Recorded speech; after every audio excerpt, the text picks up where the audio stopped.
Glasser from Cleveland, Ohio, with one more edition of the Cleveland Tech Report. This time it is guest interview time. Sitting next to me is a man whom I met about 3 years ago from Ypsilanti, Michigan.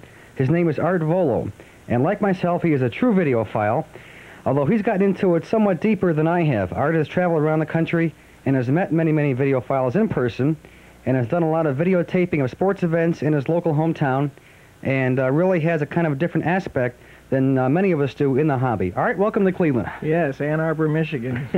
Go Blue. You know, the funny thing is, can we say what day we are actually cutting this videotape here is on the 22nd of November, and we just got done watching the Michigan-Ohio State football game on TV. And the funny thing about this is, last year I actually videotaped the game myself with my own Portapack, a Sony 3000. With at that time, I think I was using an RCA 004 camera, and which performed very well. And now I have the Sony 2000. I took the tape, even though Ohio State beat us on our own home turf last year. I took the tape over to Bo Schembecker, the head coach's house, 2 nights later, and he said that he actually liked my coverage of the game that I did with my own home video setup better than ABC's coverage, because I stayed a little wider on the shots. Now, of course, what Bo doesn't know is I don't know who's got the ball half the time, so I stay wide until I'm sure. Of course, as a coach, he appreciates that very much. So anyway, we just got done watching it here in Cleveland, Ohio.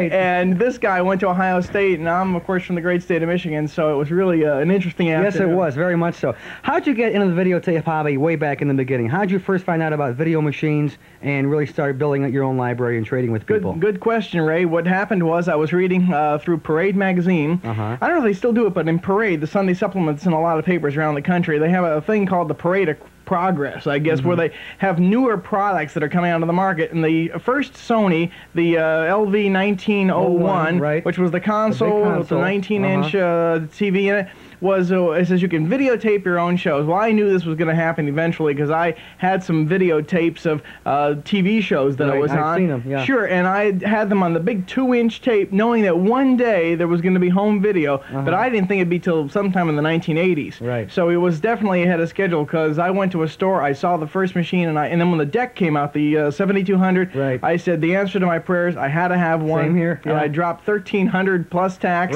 as I guess so many of us did. And because I was addicted to the $20,000 pyramid, and I had some way of taping it when I wasn't home. And you're still taping it to this day, right? Well, no, the show unfortunately went off the air, but I have the last show on tape. I'm glad of that. Okay. You also subscribe and write for the Videophile, published out of Tallahassee. How'd you first contact? 3 years. How'd you first make contact with the Videophile magazine? Guy named Risty, who collects a lot of rock and roll material out in California. He turned me on to it. He was living in Ann Arbor, Michigan at the time, and he was getting the first issues. I don't know how he even found out about it.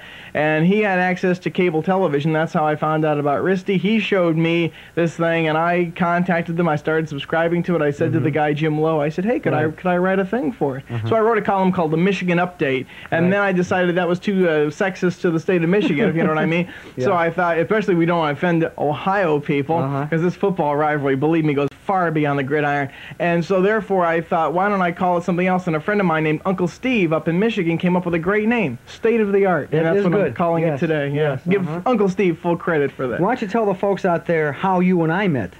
I forget. I think we met through Mark. Hitchhiking, I think.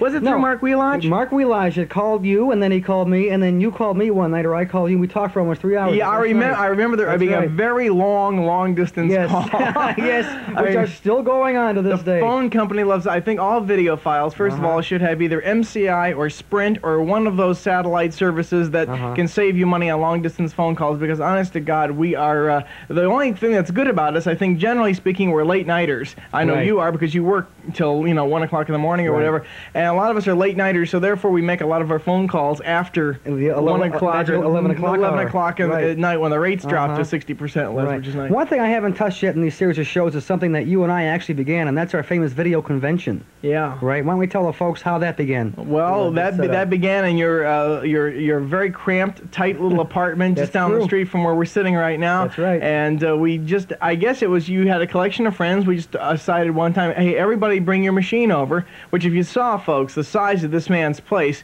literally, you couldn't hardly see the floor. The whole floor of the living room was all machines. It was just, and wires and cables going everywhere. It was just a nightmare. But we had a lot of fun, and we expanded upon it, and it got bigger and bigger, and now with a little control, good heavens, I don't know where it's headed, but we do have a lot of fun. Yeah. What began, too, was I have a collection of friends here in Cleveland who also are videotapists like myself. Yeah, Art has his own collection up in Detroit, and we all decided to meet in the Central Point. Southeastern Michigan. Right, okay. In between Detroit and Cleveland. So we all came to a small town in Ohio, stayed at a hotel, was owned by a videophile. We got together in one big banquet room, and we began calling it our Ohio VideoCon, or Video Convention. Yeah, and it turned out, I think the biggest we've had is, what, about 60 people so far? It's really getting outrageous now. Yes, we have to put some controls on it, otherwise it may get totally out of hand. That's true. You were one of the first to buy the MCA video disc when it first came out, right? You still have it? Yeah, the Magnavox one. But I got rid of it. I don't like video discs, folks. You can go out and buy one if you want, but it's a pain because they have to be turned over every 23 minutes. If you get the extended play ones, of course, there's no special features. And what's the sense of having a video disc if you're not going to get the special features? Plus the fact that the biggest thing that I wouldn't have one for is you can't record on them. Of course, you can't. And you can't record on them. And plus that, to make things even worse, is it takes forever for that thing. It's spinning at 1800 RPM. And I mean, you can't get up to 100 RPM that quick. So it has to slow down, then you can release the lid, open it, turn the disc over, then it has to get all the way back up to speed. You have to go through all these kaleidoscopic special effects. They do no overlapping, so you have to remember what the last thing was on the other side of the movie on the back side. To continue on, it's almost as bad, if not worse, in some respects, than a commercial interruption when you're watching a movie on television. That's just about right. It really is, because it's really a pain.